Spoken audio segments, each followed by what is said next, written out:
Hey guys, how's it going? Professor Shuckle here, and today I'm back with another Pokemon Draft League video.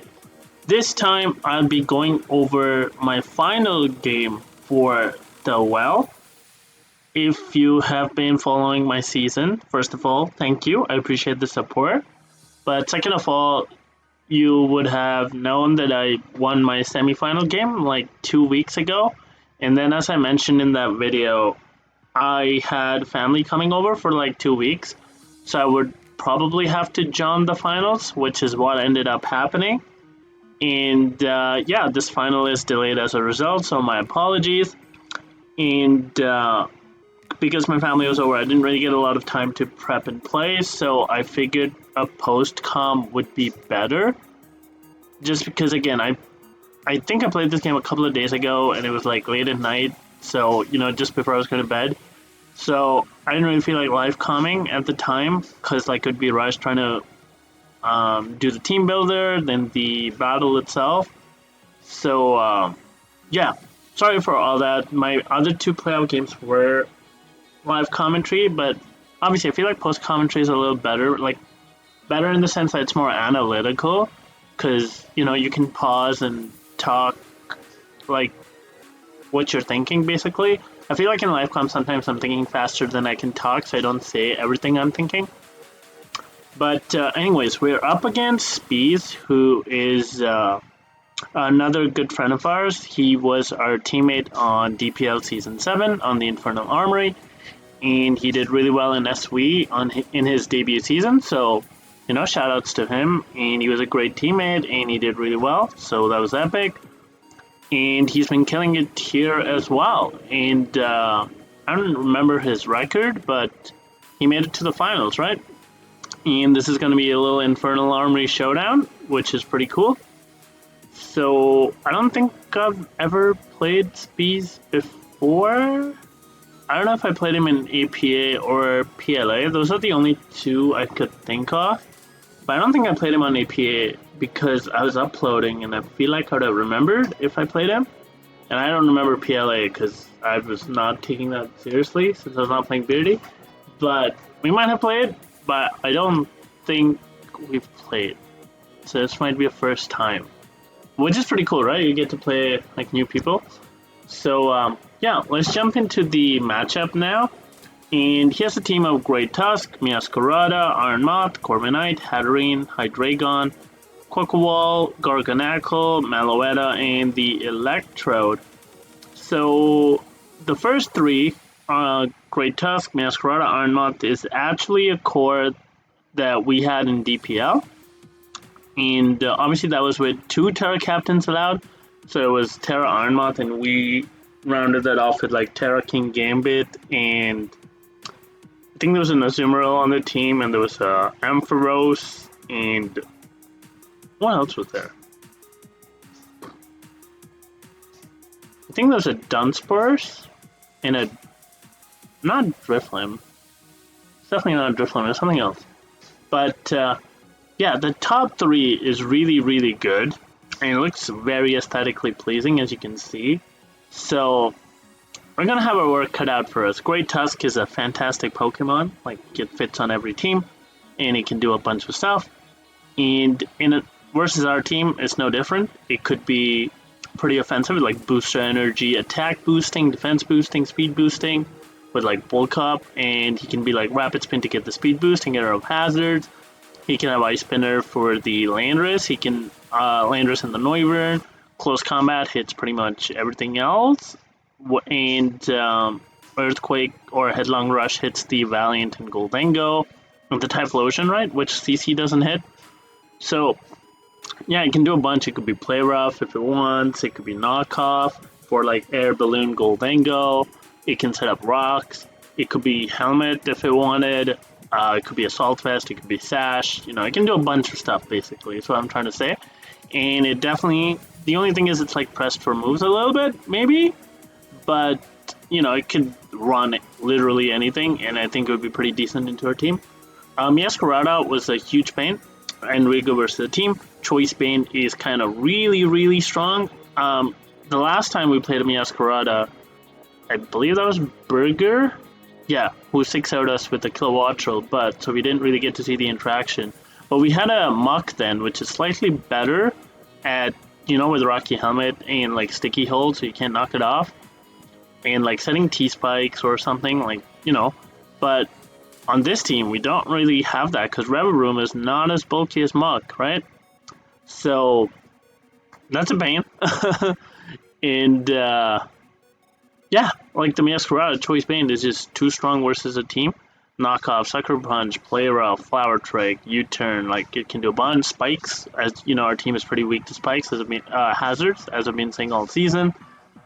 And of course, it could be Choice Scarf as well to like cover for Booster Speed Valiant or Choice Scarf Zarude, Choice Scarf Golden, or like any Choice Scarfer basically, right? Because it's faster than everything on a team except Choice Scarf Noivern, essentially. It could also just be Boots and just add Spikes and Flower Trick and whatnot, right? So Miasquerada, definitely really good into their team, definitely coming. Ironmoth, super good into their team as well. If you remember, Skyhorse almost beat us with an Ironmoth, and especially because we missed the Super Fang on it, which meant that we didn't have it in range of Aqua Jet. And then we only won because he wasn't super invested, so our Reverum was able to live because of Filter.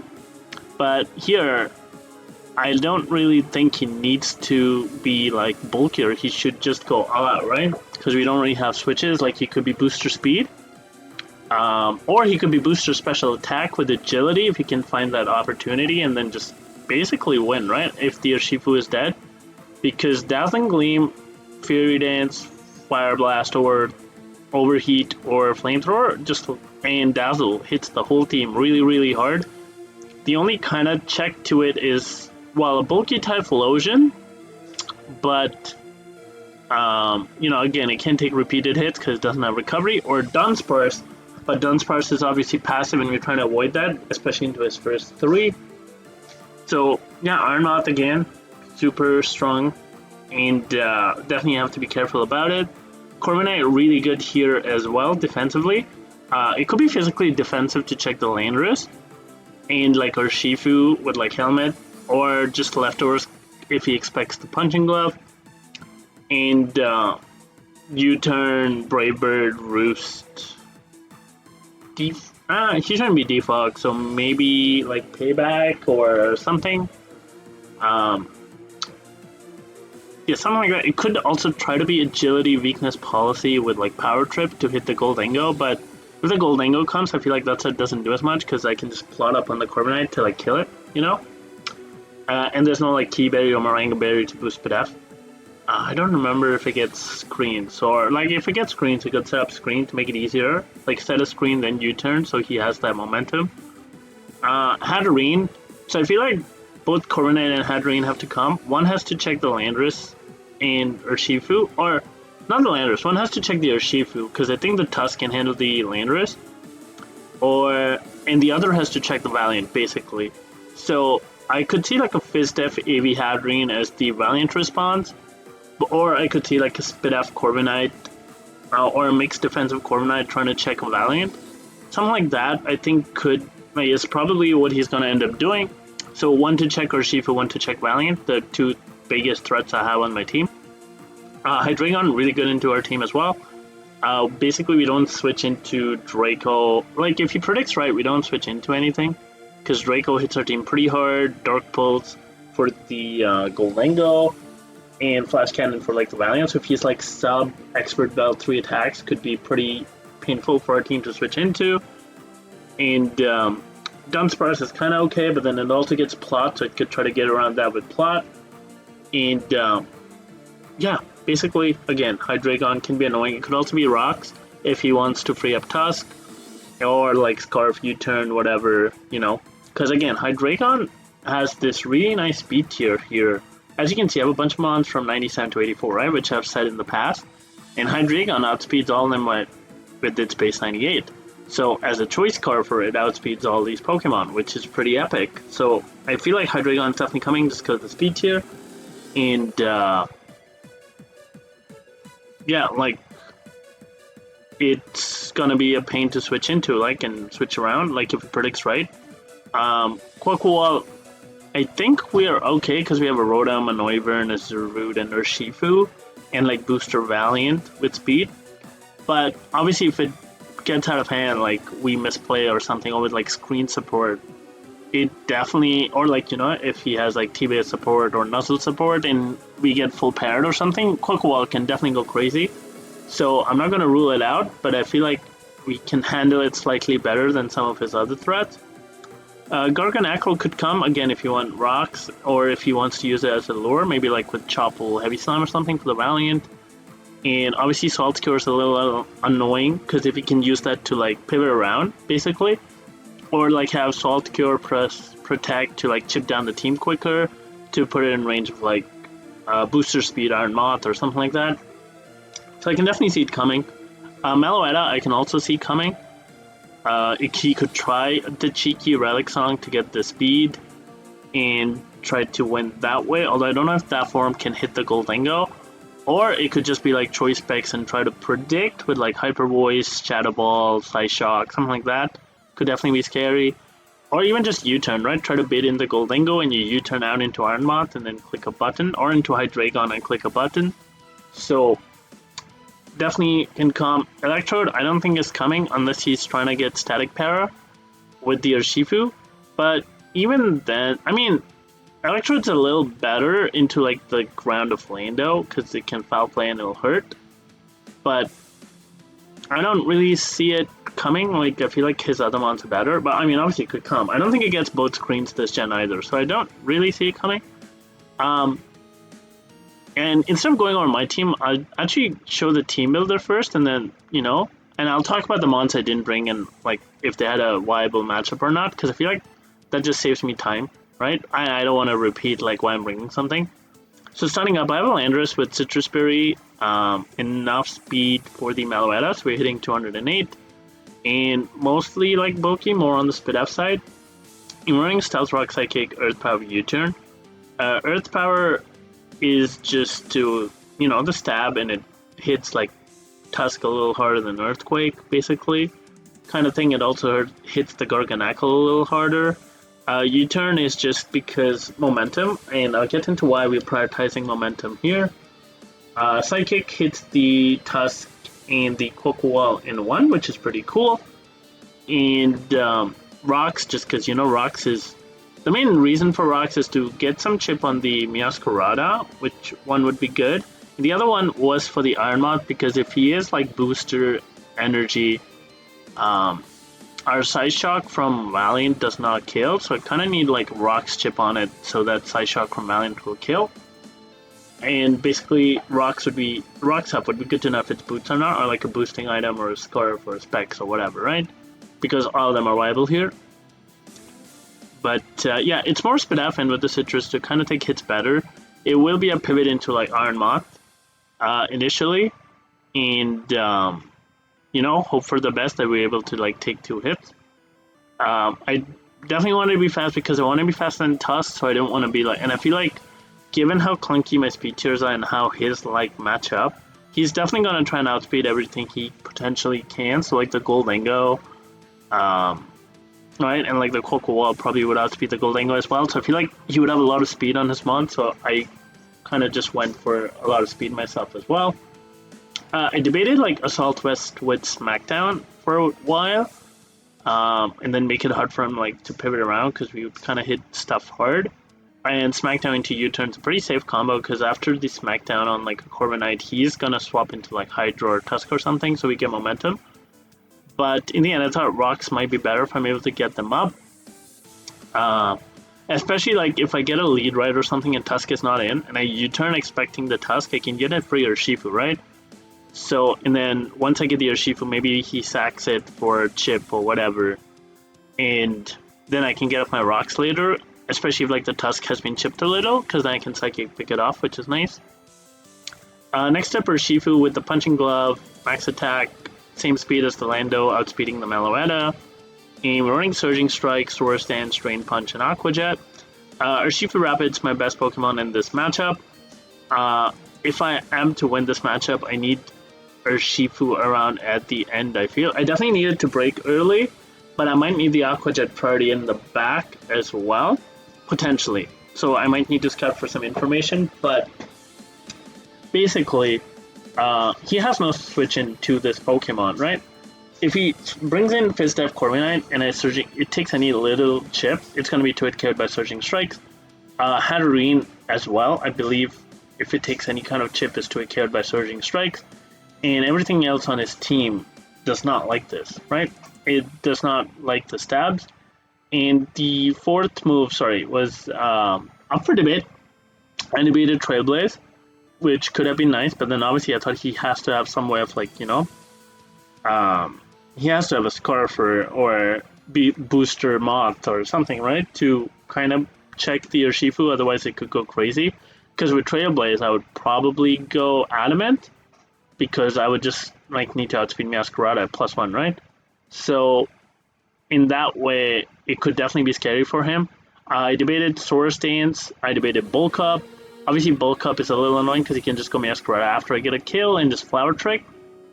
So I felt like in the long run, that wasn't good. And at the end, I decided Swords Dance was actually the best, fourth option. Just because if I know I'm going to force a switch and a Swords Dance as the Corviknight comes in, I can do a lot of damage to it, especially if it's been chipped. And I think Swords Dance will just pick up the Hatterene, if I'm not wrong. So I feel like Hatterene gets to a KO'd anyway by Urshifu. So the Swords Dance will just take it out, which is the same as 2-hit KO, so I guess it doesn't matter. But again, it's also nice to Coco Wall if it's Bulk Up or something. We can try to boost it and then Surging Strike crit through, basically. So yeah, basically I just thought Swords Dance was the best, to try and help break. And Punching Glove, because again, we don't want any Rocky Helmet damage and stuff. Or Static, right? I think it also predicts against Static because we're not making contact, which is good. Next up, Rotom Wash with a physically defensive Choice Scarf set. We're running enough speed for the Masquerada, so we're hitting 254, I think, which hits 381 after Scarf. And the main purpose of this, we're running Thunder Wave, Hydro Pump, Volt Switch, and Discharge. First of all, Rotom's pretty decent in this matchup, both defensively, kind of offensively, because there's a Hydro. So if you chip it down, then it's good. If not, then it's not as good. And but the main thing is his only obviously his ground type is Tusk, which is weak to the Hydro, and he kind of needs the Tusk. I feel for Orlando, if I'm not you don't want to be taking chip with Corviknight or Hatterene. Just because you need that for Urshifu, I feel and the Valiant more than you need it for Orlando. So you kind of need the Tusk for Orlando, which means your most likely pivot on Rotom is going to be the Hydra, right? And basically my plan behind this is if I can get the T-Wave off on the Hydra or the Masquerada, or any of these three actually, right?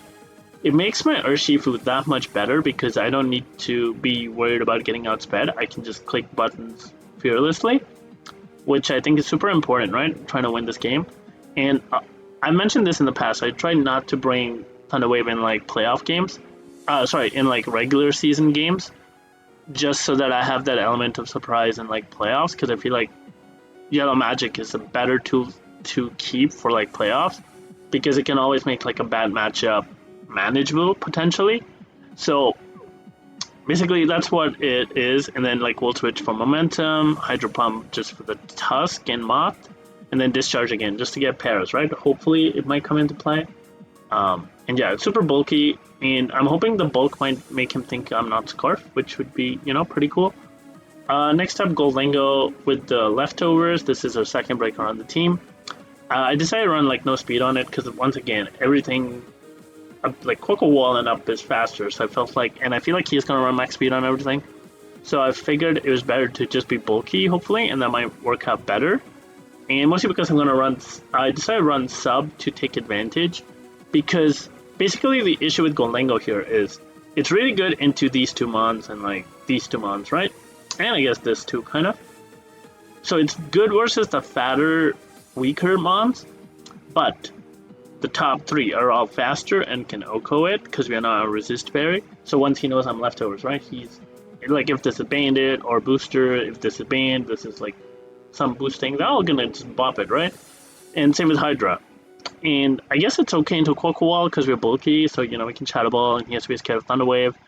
But the main thing is, like, Goldango felt obviously bad into this, but I felt really good at breaking this, which I kind of wanted. Like, these two are the main annoying things stopping my offense from getting going, and I definitely want to abuse this, right? Like this defensive core, and Goldango just happens to be the best at that. Like, Goldango is really good into FAP, and so basically to abuse that, like to get in on Corviknight or a Hatterene, what I want to do is sub on it, and if the Hatterene decides to stay in, obviously you can break the sub with Mystical Fire or Shadow Ball, but Corviknight should not be able to break our sub, which allows us to get a free Make It Rain or Shadow Ball on one of his threats, hopefully.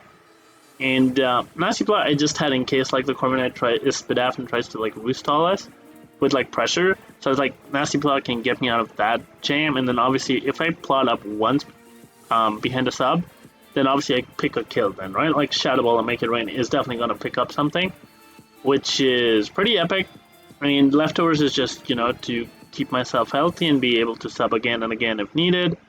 So, yeah, basically that's the idea behind it. This is the second breaker, and yeah, that's all to it. Next up, I have Valiant, which is our late game win con, hopefully. With the boost energy speed, we have special once again. Enough speed for the Iron Mod, so we had 352. And we're still speed boosting though. And I put the rest in HP. And Moonblast, Psyshock, Thunderbolt, Destiny Bond. So Moonblast hits everything except the Corviknight, which Thunderbolt hits. And Moonblast doesn't hit the Iron Moth. It's actually 4 times resisted, so we have Psyshock. Psyshock because Moth's defense is worse than Spadaf, so Psyshock hits harder. And I was initially close combat to hit this guy and this guy hard if needed, but I felt like I didn't really need to click it. So I went for Destiny Bond just in case, like, if I can maybe pick up a Masquerada or Moth or something. Could be pretty epic. But yeah, basically our goal of the game is to try and get as much chip as possible, figure out information, so that we can go into our booster Valiant once and try to win the game. And that's why like getting chip on Corviknight and Hatterene is important. Figuring out the Masquerada item and the Iron Moth item is important. And basically everything else. Like if Meloetta comes, we need some chip on this. If this should die. If this comes, we need some chip on it. But yeah, basically that's the idea. Try to win with Iron Valiant late game. And last we have Rebel Room. Put on the team just because I felt like Choice Band Masquerada was too much of a problem. So we are basically max HP, max defense. I was initially rocking Helmet, then realized Flower Truck actually doesn't make contact, so it doesn't really make sense to be Helmet, because like even if he knocks, I only get one shot. At least Boots is better in case he like spike stacks or rocks. Like I get to not take as much damage, and once he knocks off, it doesn't really matter, right? So yeah, that Toxic was just in case like to catch something, because I mostly want to be parting shot, clicking parting shot, right? To get momentum and get into Urshifu Goldango, because obviously I can't really do anything to Corviknight without Terra, so my Rebel Room's not going to do much this game, right? I also can't do much to Great Tusk as well, right? So it's only here for the Masquerada, and I don't want it to be fodder, so parting shot's necessary, but obviously if he goes into Corviknight, he can Mirror Armor back, but that doesn't matter as long as I'm pivoting out. What is annoying though is if he makes an aggressive read and goes Hatterene on a parting shot, he gets to parting shot me instead and get in his Tusk for free, which is kind of a problem. So just to avoid that, I think the first time I'll parting shot for sure, but the next time I'll probably just like Toxic just to see what he wants to do. And Ironhead was just, to hit like the Masquerada and like this guy. And Taunt was just, if the Corviknight's low, I kind of just want to taunt and keep it low kind of thing. But yeah, that's the idea behind the set. I debated like Shift Gear or like Bulldoze at one point, but again, I wasn't sure like what to run with it, and it obviously has a move slot problem, so I just figured this was the best set. And yeah, as for the rest of the team, I think Zarude was okay. It's not the best, but like a Scarf set is a little nice to like cover an Aqua Stepping Quack Wall, and it can cover Scarf Hydra, it can cover like Booster Special Attack or Specs Iron Moth, Scarf or Rapid Spin Tusk, Non-Choice Scarf, Masquerada, stuff like that. if I predict right, basically it seemed good, but if I don't predict right, it seemed kind of terrible. So I didn't really want to make those predictions, so I just went with like the Rotom Wash as the Scarfer, and then I put Booster on my Valiant as extra insurance. Because initially I was Expert Belt Valiant, which also seemed pretty strong into his team. But when I took out the Scarf on this guy, I figured I needed some more insurance. Dunsparce could have been a bring. Obviously, Tusk doesn't mind it too much, and obviously, again, it's passive, right? So you can take advantage of it with like sub and stuff, because you're relying on Body Slam to para, but then if you're coming here as a wall, you're not invested, which makes it like tough, right? And Hydra can always like Nasty Plot once, and then Draco, and then obviously we're not on check anymore. And like Choice Specs, Fury Dance, Moth would also just be a pain to switch into. So I felt like Dunsparce was not, like, it was just too passive in my opinion. And what's the other one I didn't bring? And Typhlosion, I debated initially to be like a Sash lead with like Focus Blast, Extra Sensory, Infernal Parade, Lava Plume, basically try to get information with Frisk and maybe get a burn or something or a huge damage on something, which could be pretty cool. But in the end, I decided like Goldango was a better Ghost type in this matchup, even though like the top three bop it. But it's the same with Typhlosion, right? The top three kind of annoying for it. So yeah, that's the team. And let's jump into the matchup. I shall make this bigger. And as you can see, our opponent brought Great Tusk, Masquerada, Iron Moth, Corviknight, Hatterene, and the Hydreigon. So pretty much the 6 I expected, right? Like the top 5 had to come, in my opinion. These 3 are just too good, and this defensive core is needed. And then Hydreigon just really good into our team. And what I realized when I saw this was, this team that I built is really weak into Hydreigon, right? Because I don't want to proc my booster energy early, which means I can't really pivot into Hydra easily, right? Like if it predicts, right? Or even if it doesn't even have to predict anymore, right? Because it's just faster than everything else.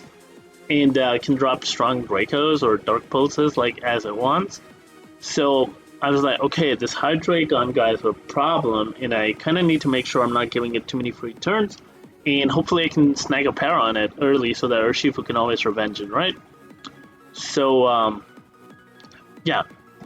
Initially, I was going to lead Urshifu, but then I didn't really like a Moth lead, a Masquerada lead, a Hatterene lead, or a Hydreigon lead, basically, like if it was Specs or something. And I debated Rotom for a while, but again, same thing. Masquerada lead would be a little annoying because I kind of want to scout for a Scarf, you know?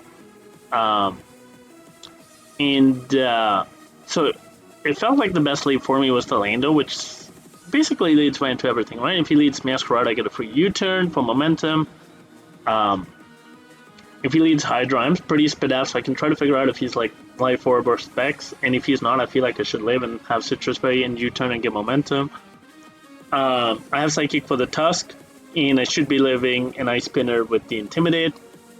And yeah, basically I should be fine with Lando, so I decided to lead Lando. As he does lead with the Tusk, I do get the Intimidate off, so I click Psychic and only do 43. Which made me think it was Assault Vest right away. I didn't really calculate, but I was like, okay, this has to be Assault Vest, right? Like, there's no way. Max HP, Max Spadaf, like, Tusk Spadaf's not good. This is either Max HP, Max Spadaf, or it has to be, like, AV with, like, speed or something. So, yeah.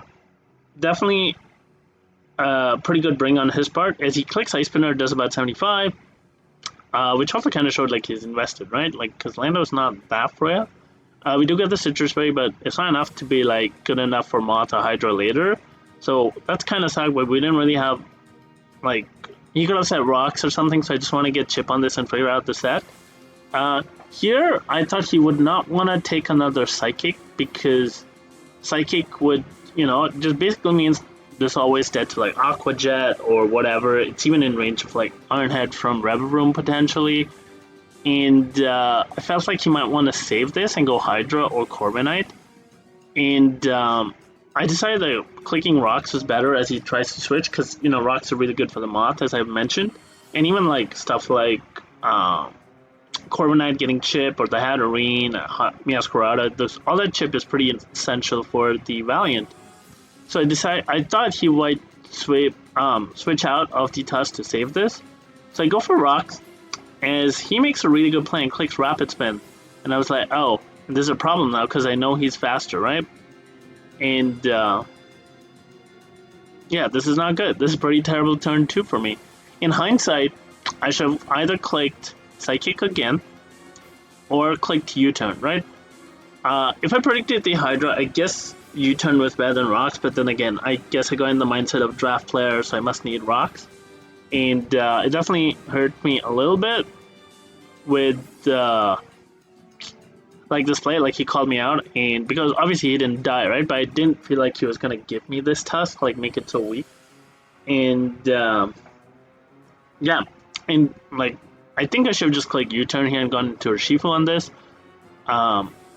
If he swapped again, U-turn was giving me momentum, and I get to keep Lando as a pivot into Hydra or Moth if needed. And obviously, getting up Rocks would have been nice, but I feel like the momentum was better, right? Like try to get on the front foot early, but because with this play, he's basically in the front foot now, right? And yeah, that's not good. I go into her Urshifu because I can't afford my Rotom getting knocked, and I don't really want. I can't really go into anything else, right? So I go into the Urshifu expecting the Ice Spinner as he does click Ice Spinner, and it doesn't do a lot of damage, so I go for the Surging Strikes. I thought he might click CC or something, try to get chip on it, or play rough. Actually, when I saw Ice Spinner, I didn't think he would be like play rough, so I just go for the Surging Strikes as he goes into Hatterene, and that is a 2-hit KO. So I'm able to just click it again and take it out. As I said, he does not have any switch-ins to this Pokemon. So we're able to pick up the first kill. In comes the Meowscarada. I just don't want to risk like making reads this early, so I just go into my Reverroom as he just clicks the U-turn and goes into the Moth. Obviously, this is a pretty devastating sequence for us, and I don't have the best fire resist, right? So I go into the Rotom, hoping he just clicks the fire move, but he makes the prediction and clicks Energy Ball, so good play by him.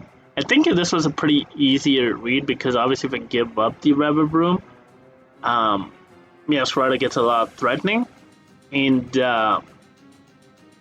although I should note that U-turn damage meant it was not Choice Band, which made me think it could be Scarf, but also like Boots or something else was a possibility, like Black Glasses or something.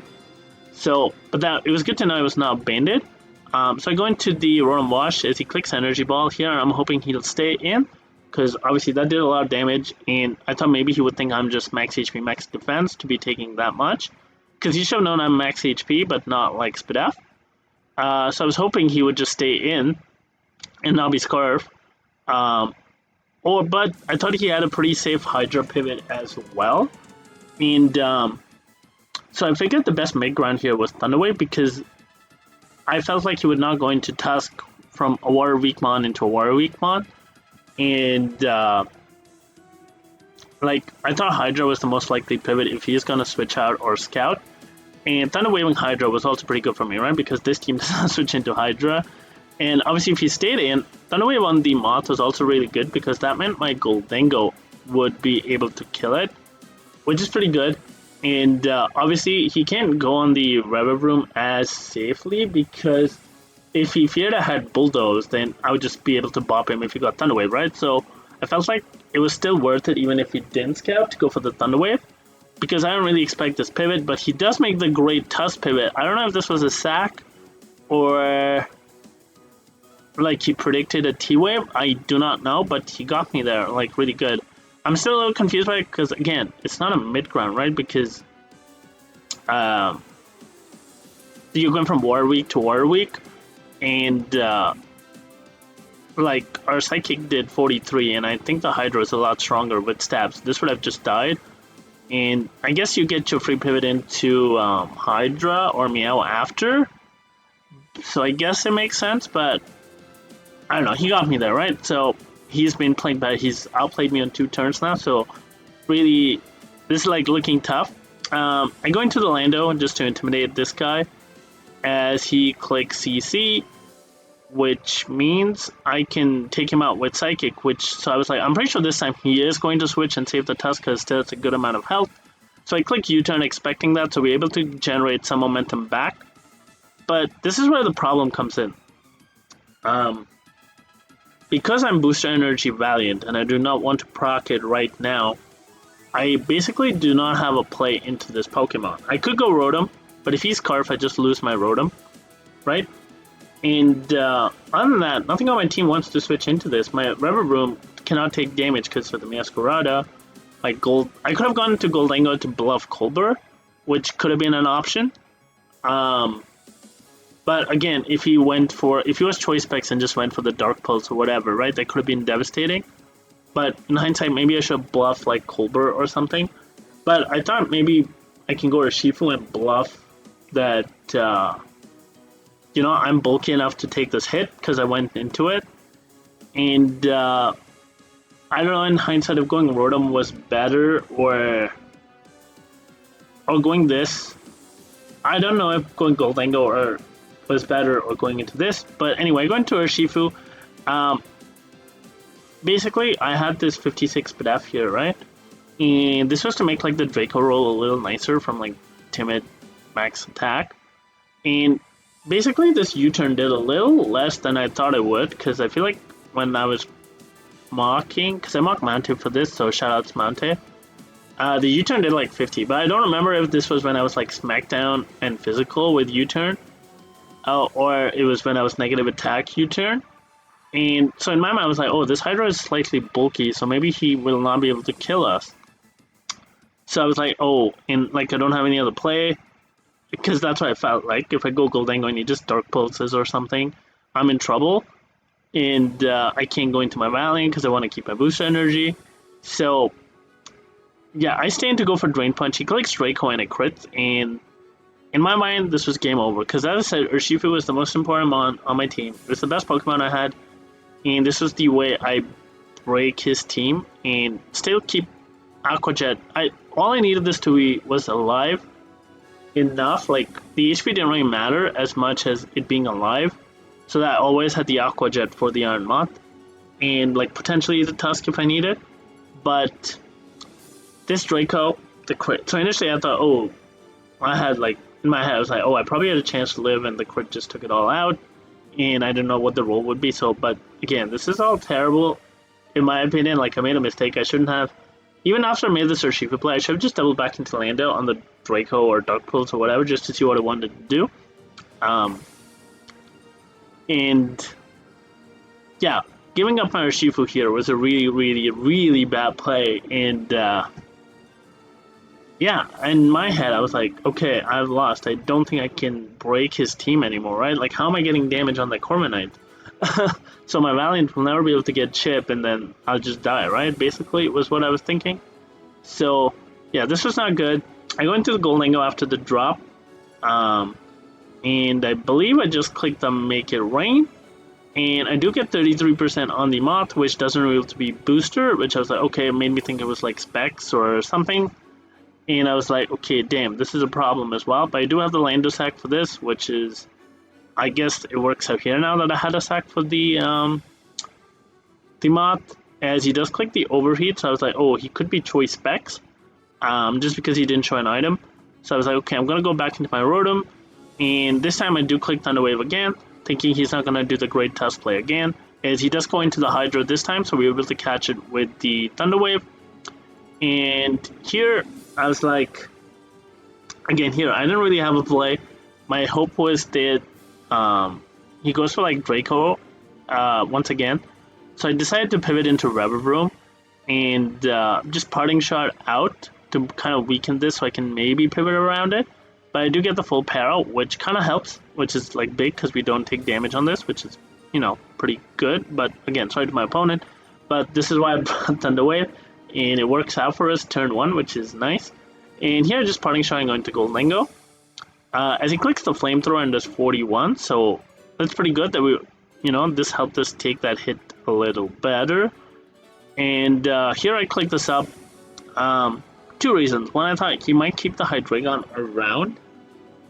Just because if he gives me the Hydreigon, the Rotom definitely gets a little annoying for him, right? Like, he doesn't have switch-ins, especially if, like, the Tusk goes, and then Discharge becomes really free, and if his Meow gets paired, or one of the other mons get paired, it could be over. So I knew he would probably like to keep the Hydra around for the Rotom, so I make the aggressive subplay. Also, like, if you try to stay in, obviously there's a chance he could get fully paired, and that would also be really nice for us. So I make the sub play as he does go into the Tusk, and here I decide to fire off my free attack behind the sub. So I go for the Make It Rain as he does click Headlong Rush, and because of the Spadef drop, we're able to take it out with the Make It Rain, which means the Rotom is a little better now because Hydro Pump is slightly free, or so is Discharge, right? Like, Discharge, trying to fish for pairs on the Moth or the Masquerada could be pretty good. But he goes into the Iron Moth on the Goldengo, and I don't have a sack, so I decide to give him the Moth, as he does click Overheat again. And this kind of like made me think, oh, he had to be suspect, right, to be doing this again and again. And here I go into the Valiant and finally proc my booster. I go for the aggressive Thunderbolt, expecting the Corviknight, which reveals to be Spadef and leftovers, and I was like, damn it, like, I can't win this, right? If I swap out, then the Masquerada is faster and I can't win this game. So I decided to just go for the Thunderbolt again, hoping he might U-turn for momentum. As we get a full para and are rewarded with the we get a para, full para, and I was like, oh, is this our way back into the game? Because Psyshock kills this, Moonblast kills this, and if he's not Scarf, this game is over, right? So I go for the Thunderbolt again, and yeah, I mean, that really sucked for my opponent, so again, once again, I'm sorry, I'm getting lucky, and I should have lost the game under Shifudai, but Hax has brought me back into the game. In comes Masquerada, and here I debate a long time if I should swap Scouting for Scarf, or if I should just go for it, like go for game, like if it's GG. And in the end decided like keeping Valiant. Basically, if I let Valiant die, I lose to the Iron Moth, right? Because fire move kills. So I was like, oh no, I need the Valiant for this thing. And basically I'll go Goldengo now because Goldengo can't really do anything, in my opinion. Like, this kills it. I mean, I can make it rain, I guess, but yeah. So I go into the Goldengo as he does click the Play Rough, and I was like, okay, here I can figure out if he's, what do you call it? If he's Boots or Scarf or not. So I go for the Shadow Ball, I believe, as it does 50% to the Moth, and see, like, this is where the rocks would have been pretty cool, or the Aqua Jet as well, right? Just having ways to kill this. But yeah, I click the Shadow Ball here. Again, I don't really have a play here, so I decide to give him the Goldengo. And I go into the Valiant because, once again, Rev Room will die. And I believe I clicked Psyshock still. I wasn't sure Moonblast would kill because obviously it resists 4 times and its Spadef is pretty good. And I was not calcing, so I just go for the Psyshock. I guess if you made the aggressive play into Masquerada, that could have been pretty bad. But yeah, in comes the Hydro here. I just click the Moonblast now, right? Because he can't do anything, so that was his sack. And in comes the Masquerada, and this is... Oops. I meant to pause that before, but basically, in comes the Meow, and this is a 50-50, right? If I switch... we're assuming he's Scarf. He technically could not be, and he could have been playing a really cool bluff, but... given how weak his team was to a booster Valiant, I think he needed some sort of insurance. Like how I was insurance for booster Moth, I think this is his insurance for booster Valiant. Basically, the 50-50 here is that if I switch and he clicks Play Rough, I win the game because Ironhead will win. Or even like Parting Shot basically at the point would win, right? Second, if he clicks U-turn as I switch, he wins, right? Because he U-turns into Moth, I can't switch, so he clicks Fury Dance, gets a kill. I go into Moth, I kill. I mean, I guess he could miss Play Rough, I would have a 10% chance. But assuming no hacks, he wins, right? So basically, it comes down, do I stay in on his U-turn? Or do I swap on his Play Rough, right? Those are the scenarios. I feel like because he knows my Rev Room is for this thing, I made the decision that he's gonna click U-turn, just because, you know, I'm a pretty safe player overall, and I probably would do that. So I feel like he's gonna click U-turn. I get the 50-50 wrong, and this is GG because we don't have shift gear. And Yeah, I click Ironhead, and I think this closed, right? Yeah. And I was like, ooh, maybe if he's like similar to Sky and doesn't have max special attack, but the way he's been clicking Overheat, like Overheat can miss obviously, so I was like, he definitely is going for Fury Dance. But yeah, I was like, the only chance maybe if with Filter I live, but no, he's like, he gets the Fury Dance, gets the kill, and he wins, deservedly so, I would like to say, because this only came down to a 50-50 because I got the full pair on the Corviknight.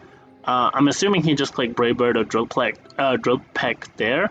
If you have Brave Bird, I'm pretty sure it puts the Valiant in U-turn range of the Masquerado, so like that 50-50 would not even be a play, right? Because he just U-turns out and it'll kill the Valiant, and then he goes into Moth and clicks Fury Dance, basically. And even if Fury Dance doesn't kill for some reason, he can knock off later, right? Because he's faster. So yeah, I'm glad that I got the 50-50 wrong in Speeds 1 because it should not have come to that in, that scenario should not have come up in the first place. We did make a couple of misplays though, in my opinion. Starting with turn 2, in my opinion, was a big misplay. I should have definitely either clicked Psychic or U-turn. I think both were okay. I think U-turn was slightly better because, as you see, like if I U-turn, and I would have gone first, so obviously like, oh, he stayed in, he's probably clicking Ice Spinner or something. I can just go into my Urshifu. He's not going to kill me with -1, so all I have to do is like, and as I said, the HP on Urshifu didn't really matter that much, because as you know, the Hydreigon killed us, but sorry, just getting the Urshifu in and clicking Surging Strikes was really huge, right? Start breaking his team, try to get on the,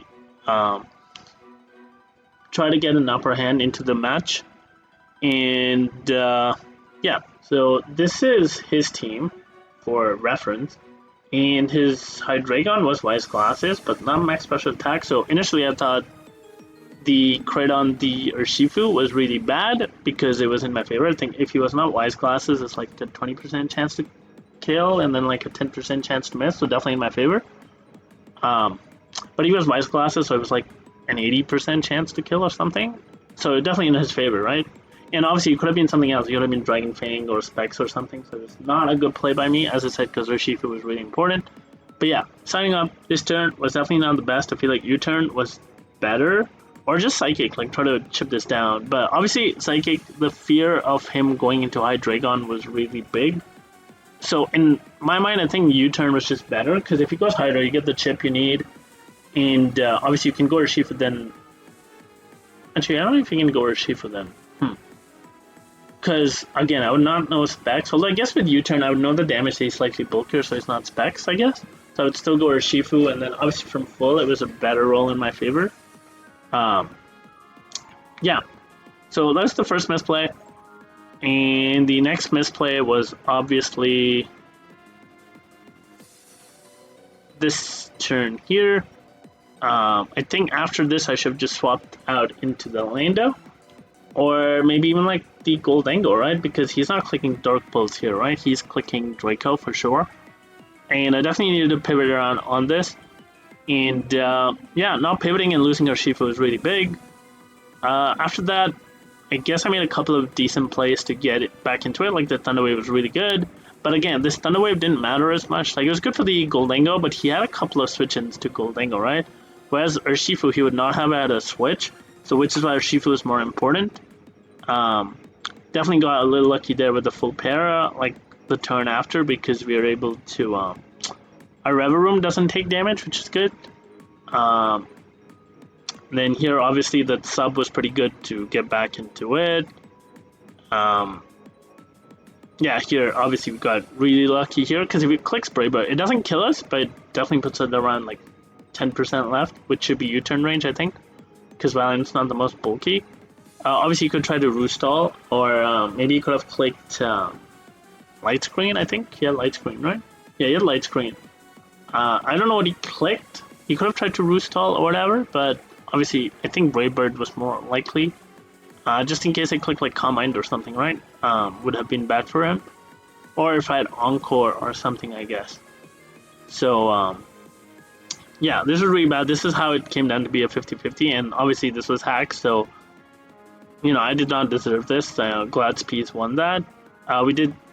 The scout here was correct as well because we needed to keep the Valiant around for the moth, otherwise the moth just wins. And I think Shadow Ball here was also correct because we can make it rain on the Hydra after. Actually, I think after. So this play is correct. I don't know if the correct play here was to double back into Valiant. Obviously, this assumes that he is Scarf, but what if he was not Scarf, right? All you had to do is bluff once, and actually, if he was not Scarf, I guess I lose anyway, right? Because player off kills the Valiant, knock off, and then you can always U-turn safely on the Reviv room. So, I don't know if I should have doubled into the Valiant here, but because I didn't double, I think Shadow Ball was correct. Because, I mean, even if I sub, like, I don't really get... I get the same damage off on this, right? So it doesn't really matter. Although I guess sub would be nicer if the Hydra came out, but I don't think it would ever make that play while this thing was around. And, yeah. This, maybe I should calc to see if it killed, but, like, I got lucky. Cause I guess he can never make the Miascarada play, right? Because if he loses Miascarada, game is over. So, yeah, I guess that was fine.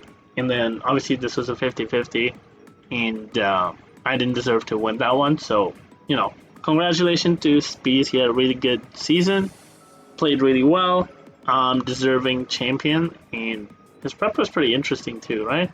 This AV Tusk put in the work, and he got that turn 2 correct with the rapid spin, and put me behind. Scarf Miascarada, 2 covers Booster Valiant, which is pretty good. I was more scared for the, what do you call it? The choice band, because it just felt really strong into me. He was Charcoal Moth, not Specs, but close enough in boosting items, so I guess that's why I wanted Rocks off. And as you can see, the 3 moves I said, which are just enough for my team, and then 4th could have been whatever, which went with Overheat, which is fair enough. Corviknight, Spit F, so this was his Valiant check, and this was his Urshifu check with the helmet. But it got 2-8 KO'd, so as I said, his only real check to Urshifu was Corviknight, so just again, showing how good Urshifu was in this matchup. I like the Nuzzle. I expected the Nuzzle. That's why I made Goldengo as well, because, it still abuses that. Healing Wish is also pretty cool. Like, if he Healing Wished this back or this back, it could have been scary. And then this set was also pretty cool. He said he had enough bulk so that Dunsparce didn't break sub with Body Slam. And he figured Draco plus, like, Flamethrower hit the whole team, which is pretty fair. Yeah. Right? Draco doesn't hit these 2, but Flamethrower hits this. Flamethrower hits it pretty hard. Draco, Flamethrower, Draco. Yeah, seemed pretty... Yeah, it was really good build by him, and he played really well. Like, he got me on the few turns with, like, that Thunder Wave into the Tusk. And, yeah. I did want to do shoutouts, so... Starting up with Draft, I think L5 and Skyhorse helped me a little bit with, like, opinions on what to get. I don't remember if Veno helped me, but if he did, shoutouts to him as well.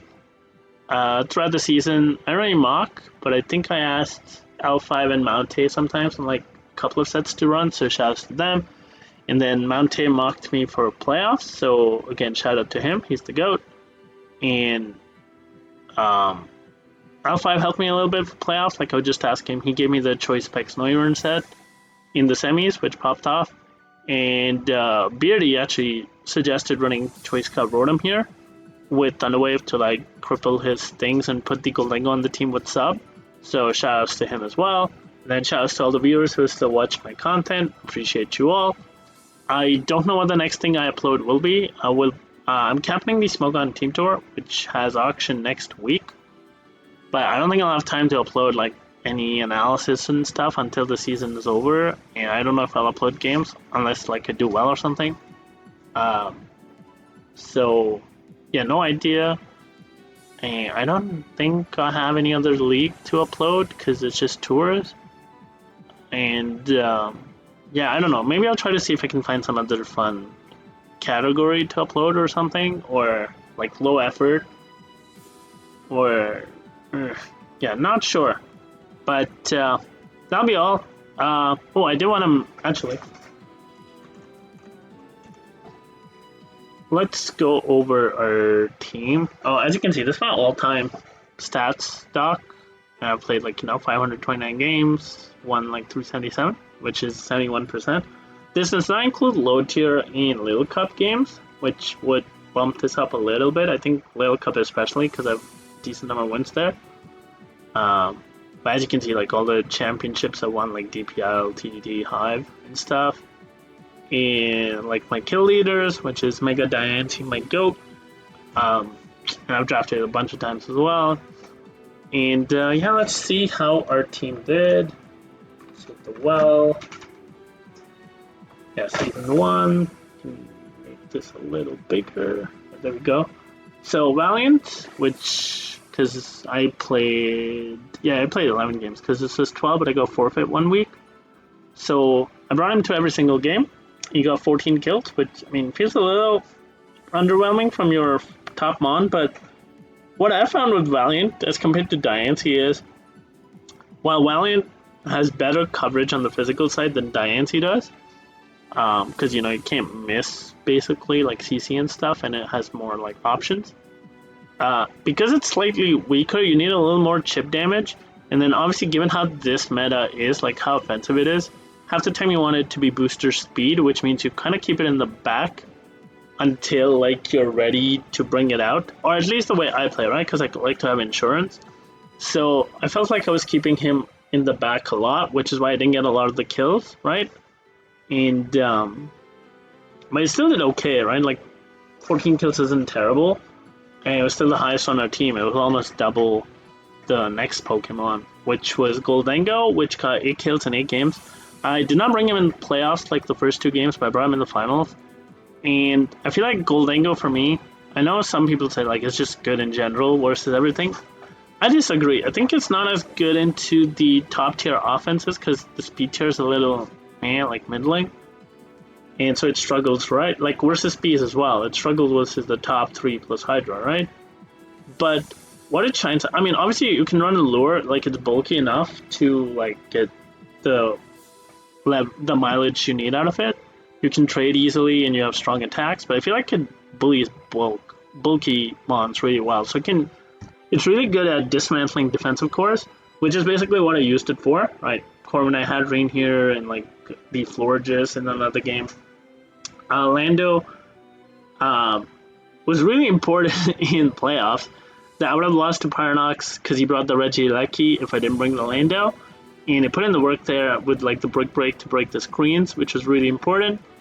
And I feel like Landorus was really good. It did what it needed to do, and especially the citrus race sets I started running towards the end of the season and in playoffs, to get me the rocks and momentum.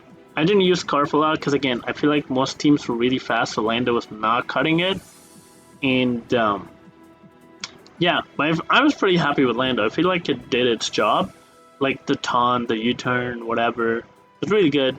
I could have maybe be more creative with setup, but again, I'm not the best at setup sweeping, so Zarude, I'm not the best Zarude user, and I decided basically not to bring him because something or the other would always stop it, and yeah, I don't know.